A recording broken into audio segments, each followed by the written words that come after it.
நீங்க அடிச்சா லக்ஷ்மி திரும்ப அடிச்சிருவான்ற பயம்லாம் எதுவும் இல்லையே. நீங்க என் மேல கோவமா இருக்கீங்கன்னு நான் நினைக்கல. நீங்க கோவப்படுற மாதிரி நான் நடந்துக்கிட்டேன் தாங்க பதறேன்.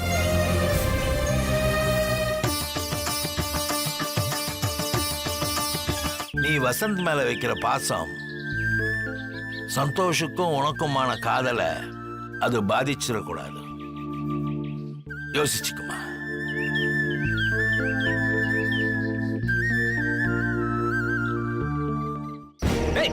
என்னடி யோசிக்கிற? சொல்லு சொல்லு, இல்லைன்னா குதிச்சிருவேன். சொல்றேன்.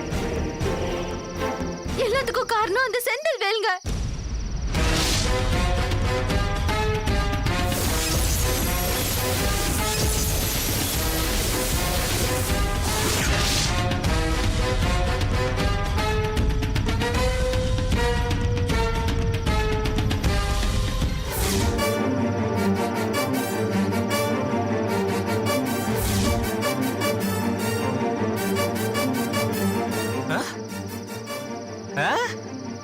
செந்தில் வேலா? நிஜமாவா? செந்தில் வேலா? செந்தில் வேலு யார் அந்த செந்தில் வேலா? அவனுக்கு பயந்துதான் நான் எல்லா பழியும் சுமக்கிறேன். என் அம்மா யாருன்னு கேட்டப்ப என் பேரை சொன்ன. நான் கேட்டா செந்தில் சொல்றேன். செந்தில் வந்து கேட்டா தங்கவேலு இல்ல என் தம்பி சக்தி வேலுன்னு இங்க எல்லார் பேரும் சொல்வியா? ஏண்டே, நீ தப்பிக்கிறதுக்காக கிடைக்கிற எல்லா தலைங்களும் மேலயும் பழிய போட்டுட்டு நீ சந்தோஷமா இருக்கலாம்னு பாக்குறியா?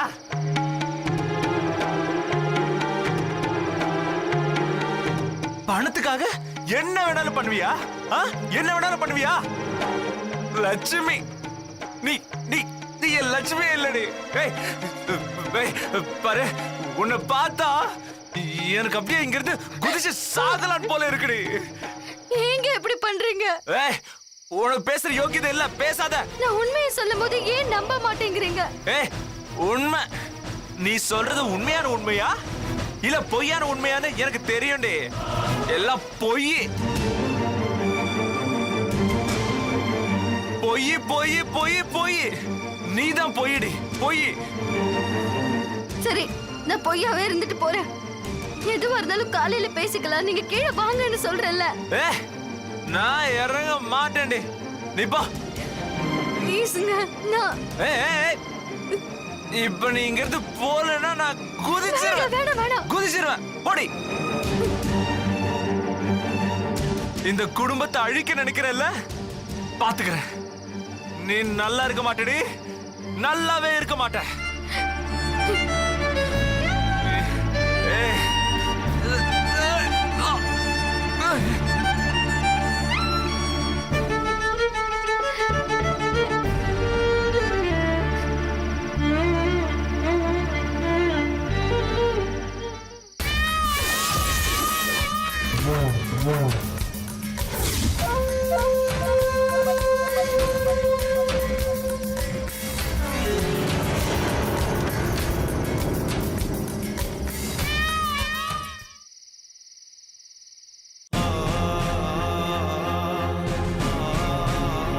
சித்ரா இந்த வீட்டு விட்டு போகும்போது அவனும் போயிடுவான்.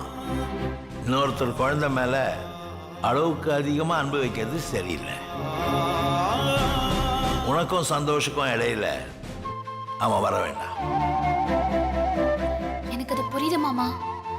ஆனா ஒரு நாள் ஆசைக்கு தானே மாமா.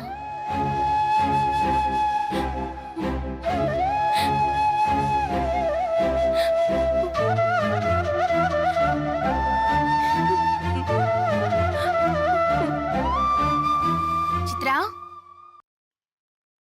சித்ரா. அக்கா. ஏய் சித்ரா, இதை கொஞ்சம் டேஸ்ட் பண்ணி பாரு. ஏய், அழுதியா? இல்லக்கா. ஏய், எதுக்கு போய் சொல்ற? உன் மனசு எனக்கு தெரியாதா? நீ எதை நினைச்சு அழுதுட்டு இருக்கன்னு கூட எனக்கு தெரியும். என் கதை முடிஞ்சிடுச்சுக்கா.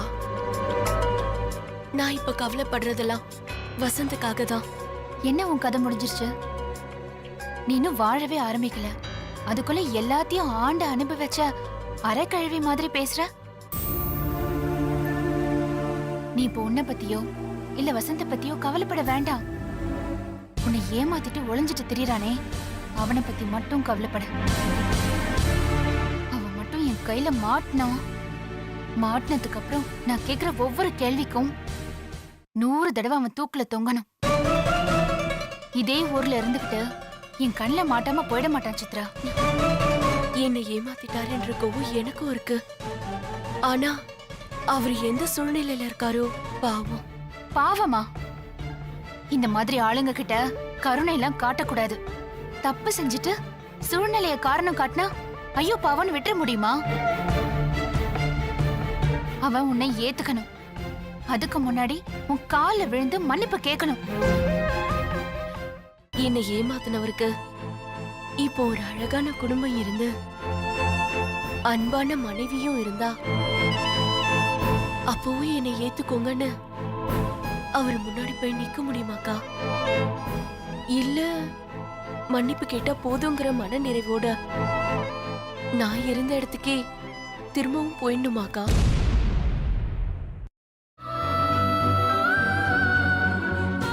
என்னக்கா பதில் சொல்லவே சிரமமா இருக்கா? நான் பாதிக்கப்பட்டவதான். ஆனா நியாயம் வேணும்னு தெருவுல இறங்குனா ஒரு குடும்பமே பாதிக்கப்படும்னா நான் என்ன முடிவெடுக்கணும்? இந்த கேள்வியே தப்பு. உனக்கு துரோகம் பண்ணவன் இன்னொரு குடும்பத்துக்கு மட்டும் உண்மையா இருப்பான்னு என்ன நிச்சயம்? அவன் மனைவி கிட்ட ஏற்கனவே ஒரு பொண்ணை ஏமாத்தி குழந்தை கொடுத்திருக்க. ஆனா உனக்கு மட்டும் உண்மையா இருப்பேன்னு சொல்லிய குடும்பம் நடத்திருப்பான். அவகிட்டயும் மறைச்சிருப்பான் தானே? யோசிச்சு பார்த்தா அவன் யார்கிட்டயும் உண்மையா இல்ல. நீ சொன்ன மாதிரி அவனுக்கு ஒரு குடும்பம் இருந்தா தண்டிக்க வேண்டியது நீ மட்டும் இல்ல, அந்த மொத்த குடும்பமும் சேர்ந்துதான். யாரோ ஒரு பொண்ணுன்றனால சுலபமா பேசிடலாங்கா. இல்ல சித்ரா, அந்த சூழ்நிலையில என்ன வச்சு பார்த்துதான் நான் பேசுறேன். பொண்ணுங்கிறதுனால நம்ம வாழ்க்கை இன்னொரு ஆண் கையில தான் இருக்குன்னு நினைக்கிறதே முட்டாள்தனம். புருஷன் என்ன தப்பு பண்ணாலும் பொண்டாட்டி பொறுத்துக்கிட்டு அனுசரிச்சுதான் வாழணுமா என்ன? தப்பு செஞ்சவன் ஒரு குடும்பத்தை நல்லபடியா வச்சிருக்காங்கிறதுக்காக அவனை மன்னிச்சு விட்டுட்டா, ஒரு கூட்டத்தை நல்லபடியா வச்சுக்கிறதுக்காக கொள்ளையடிக்கிறவனையும் மன்னிச்சுதானே விடணும். சித்ரா, நான் இப்பவும் சொல்றேன், உன்னை ஏமாத்தினவன் எந்த சூழ்நிலையில இருந்தாலும் சரி, அவனை கண்டுபிடிச்சு உன்கிட்ட மன்னிப்பு கேட்க வைப்பேன். அவன் சொல்ற காரணம் நியாயமா இருந்து உன்னை மறக்காம இருந்தா, நீ விருப்பப்பட்டா அவனை உன் கூட சேர்த்து வைப்பேன். ஆனா அவன்தான் வாழ்க்கை, இந்த சம்பவத்தால உன் சந்தோஷமே போச்சுன்னு நீயா ஒரு வட்டத்தை போட்டுக்காத. உனக்கு வயசு இருக்கு, வாழ்க்கை இருக்கு, நல்ல மனசுள்ள ஆம்பளைங்களும் இருக்காங்க. நீ நினைச்சா இன்னொரு கல்யாணமும் பண்ணிக்கலாம், பழச மறந்துட்டு நிம்மதியாவும் வாழலாம்.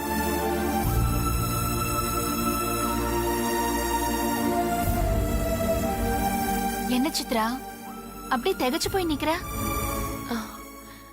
இல்ல, எதுவுமே தீர்மானமா தெரியாம எதுக்கு அனாவசியமா கற்பனை பண்ணி பயப்படணும்னு யோசிச்சேன். ஆரம்பிச்சது நீதான். சரி விடு, உனக்காக தான் இதை செஞ்சு கொண்டு வந்திருக்கேன். சாப்பிட்டு பார்த்து எப்படி இருக்குன்னு சொல்லு. என்னக்கா இது? கல்கண்டு பொங்கல். பாயசம் மாதிரி இருக்கு. இப்ப நம்ம பேசின விஷயம் மாதிரிதான். பொங்கல்னு நினைச்சுதான் செஞ்சேன், அது பாயசமா மாறிடுச்சு. சரி, வசந்த் கீழே சாப்பிட்டுட்டு இருக்கான், நான் போய் அவனை கவனிக்கிறேன். நீ சாப்பிட்டுட்டு எப்படி இருக்குன்னு சொல்லு. சரிக்கா.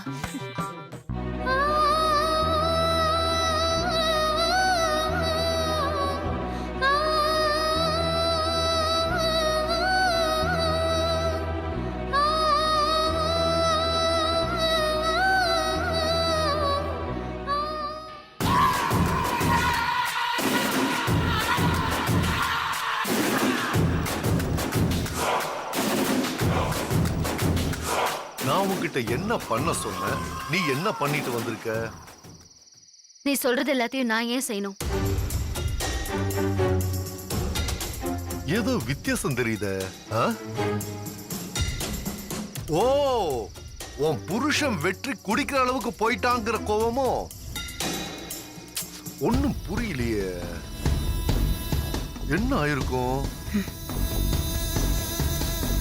செல்லம், நான் யாருன்னு உனக்கு மறந்து போச்சா? இது பாரு, வார்த்தையில மரியாதை இல்லைன்னா அப்புறம் என் நடத்திலயும் மரியாதை இருக்காது. எப்படி வசதி? ஆ? வசதி. ஏதோ ஒண்ணு நடந்திருக்கு. என்னமோ நடந்திருக்கு. நான் உன்னை சூலூருக்கு போக சொன்னேன். அங்க இருக்கிற ட்ரஸ்ட கலைக்க சொன்னேன். நானும் ஒண்ணு சொல்றேன். உன்னை இந்த வீட்டை விட்டு போக சொல்றேன். இனிமே திரும்ப வரக்கூடாதுன்னு சொல்றேன்.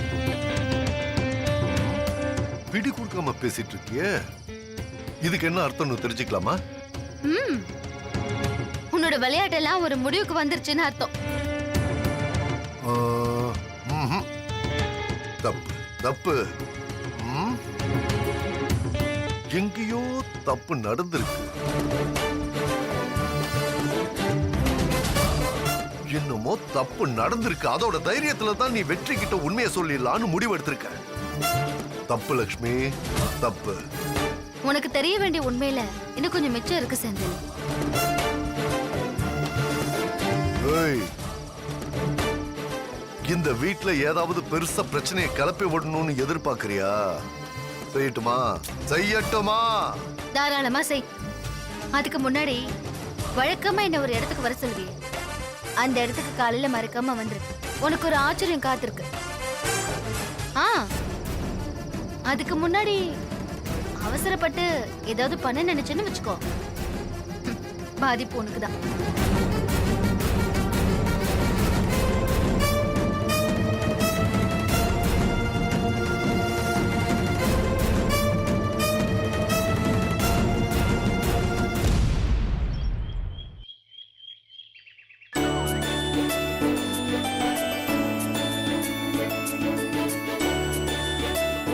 ஏங்க, என்னங்க இப்படி வேர்த்திருக்கு? ஏங்க.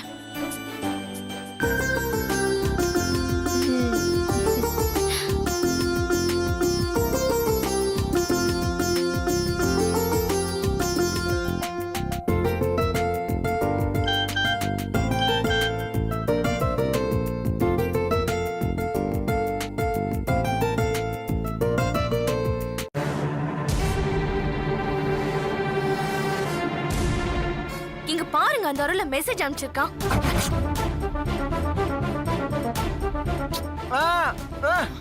இல்லங்க, இதுக்கு ஒரு முடிவு கட்டிட்டு வர இருங்க.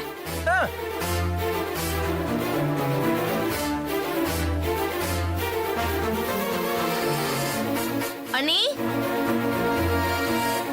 அண்ணி எங்க இருக்கீங்க? என்ன இந்து? நான் அருள் கிட்ட பேச விரும்பல. அவன் என் போனுக்கு மெசேஜ் அனுப்பிச்சிருக்கான். என்ன மெசேஜ் அனுப்பியிருக்கான்? குட் மார்னிங்னு அனுப்பிச்சிருக்கான். ஐயோ, அவ்வளவுதானே? அவ்வளவுதானேன்னு கேட்டா இத பரவாயில்லன்னு சொல்றீங்களா? அன்னைக்குதான் அவ்வளவு தூரம் சொன்னல நீ. இனிமே அவனுக்கு எனக்கு எந்த ஃப்ரெண்ட்ஷிப்பும் இல்ல. இத தெளிவா சொல்லிடுங்க அண்ணி. நான் Facebookல இருந்து வந்துட்டேன். இந்த நிமிஷத்துல இருந்து அவனோட போன் நம்பரையும் நான் பிளாக் பண்ணிடுவேன். இவன் எவ்வளவு சீக்கிரம் அந்த வீட்டை விட்டு போறானோ எனக்கு அவ்வளவு நிம்மதி. என்ன இந்து, ஏன் இவ்வளவு கோவமா பேசுற? இது கோவம் இல்ல அண்ணி, கண்டிப்பு. இந்து, ஏன் அவனை பார்த்தா பாவமா தெரியலையா உனக்கு? இதை விட மோசமான நிலைமையில திரும்ப நான் பார்த்தேன். இனிமே அப்படி ஒரு சூழ்நிலை அவருக்கு வரவே கூடாது. சாரி, நான் உனக்கு ஃப்ரெண்டாலாம் அனுப்பல. ஒரு முதலாளிக்கு வேலைக்கார அனுப்புறதா நினைச்சுக்கோ. இனிமே இப்படி பண்ண மாட்டேன். என்ன மன்னிச்சிரு.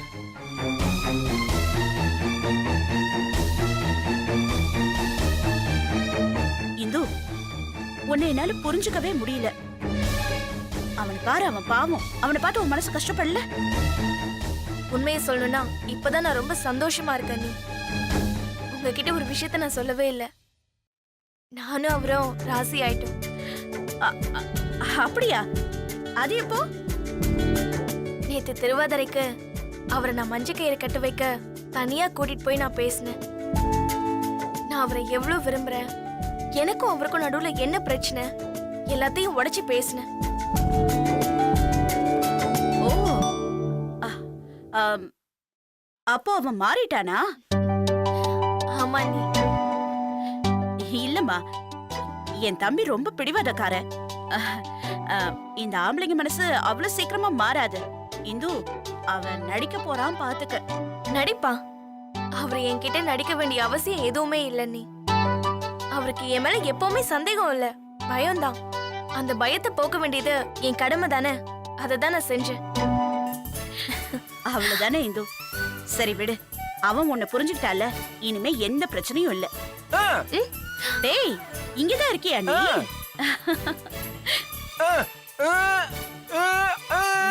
ஓஹோ, அப்படியா?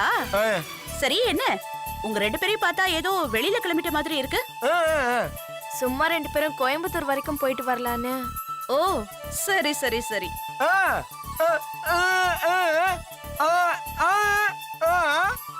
ஓஹோ, சினிமா ஷாப்பிங்கா?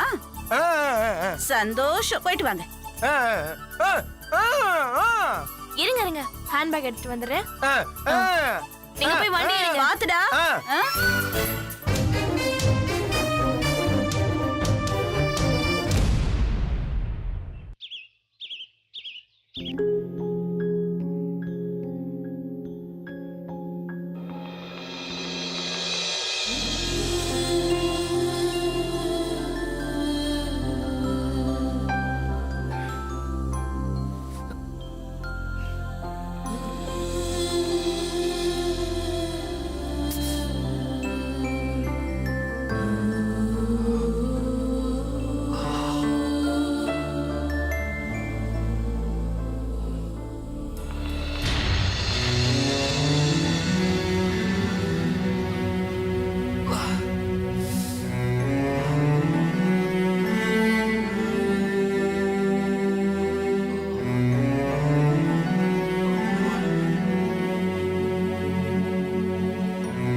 நானே எல்லா உண்மையை சொல்றதுக்காக தான் வந்தேன்.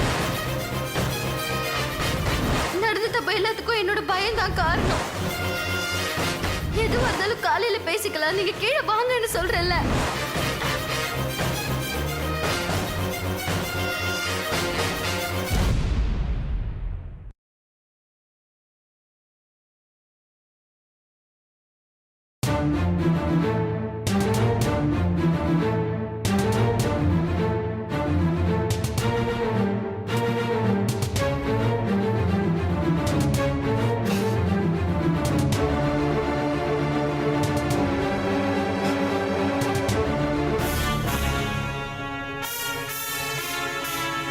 மாமா, காலையில எங்க விறுவிறுன்னு போயிட்டு இருக்கீங்க?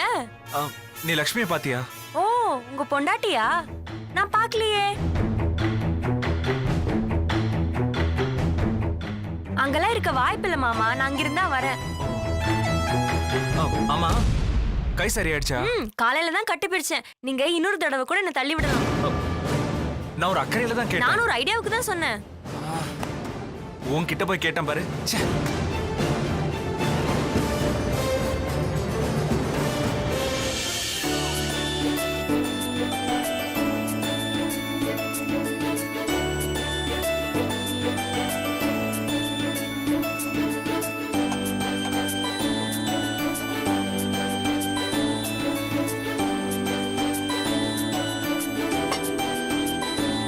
லைட்டர் எங்க காணோம்?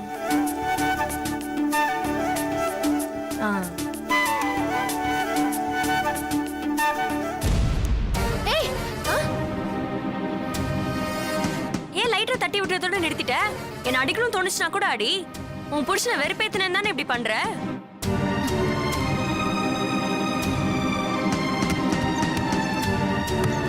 ஏய், என்ன பண்ற? ஏய், வீட்டு முழுக்க கேஸ் ஸ்மெல் வருது உனக்கு தெரியல? ஆமா, கேஸ் ஸ்மெல்லு.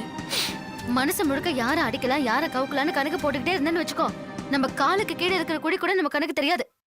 வீடு முழுக்க கேஸ் ஸ்மெல் வந்துகிட்டு இருக்கு, உனக்கு தெரியலன்னா ஒரு செகண்ட் லேட் பண்ணிருந்தேன்னா நீ பத்தி எரிஞ்சிருப்ப. அப்புறம் எங்க இருந்து நீ ஆசைப்படுற மாதிரி என்ன பழி வாங்குறது? இங்க பாருனு, நீ என்ன அடக்க நினைக்கிறது, சக்தியை அடைய நினைக்கிறது எல்லாத்தையும் நீ சண்டை போட்டு சாதிக்கணும்னு பாக்குற. சரி, என்ன விடு. உன்னை பொறுத்த வரைக்கும் நான் உன்னோட எதிரி. வாய்ப்பு கிடைச்சா என் முதுகுல குத்தி என் கதையை ஒரேடியா முடிச்சிரு. சக்தி விஷயத்தையும் அதே மாதிரி ட்ரீட் பண்ணா எப்படி? ஒருத்தர் ஃபோர்ஸ் பண்ணி உன் கூட சேர்ந்து இருக்க வைக்கலாம், அதைத்தான் நீ செஞ்சிருக்க. ஆனா ஒன்னால வாழ வைக்க முடியாதானோ? உன்கிட்ட இதை நான் பல தடவை சொல்லிட்டேன். இதுதான் கடைசி தடவானோ, புரிஞ்சுக்க முயற்சி பண்ணு. ஒருத்தர்கிட்ட காதலை எதிர்பார்த்தா நீ பதிலுக்கு தர வேண்டியதா அன்ப, அதிகாரத்தை இல்ல. கொஞ்ச நேரம் பொறுத்து அப்புறம் நிதானமா ஸ்டவ் பத்த வை. அனு, இந்த ரூம்ல இருக்கிற நிலைமையில தான் இந்த குடும்பமும் இருக்கு. நான் லைட்டரை தட்டி விட்டு போய் எதுக்குன்னு புரியாம உனக்கு வந்த கோவம் தான் என் மேல இங்க இருக்கிற எல்லாருக்குமே இருக்கு.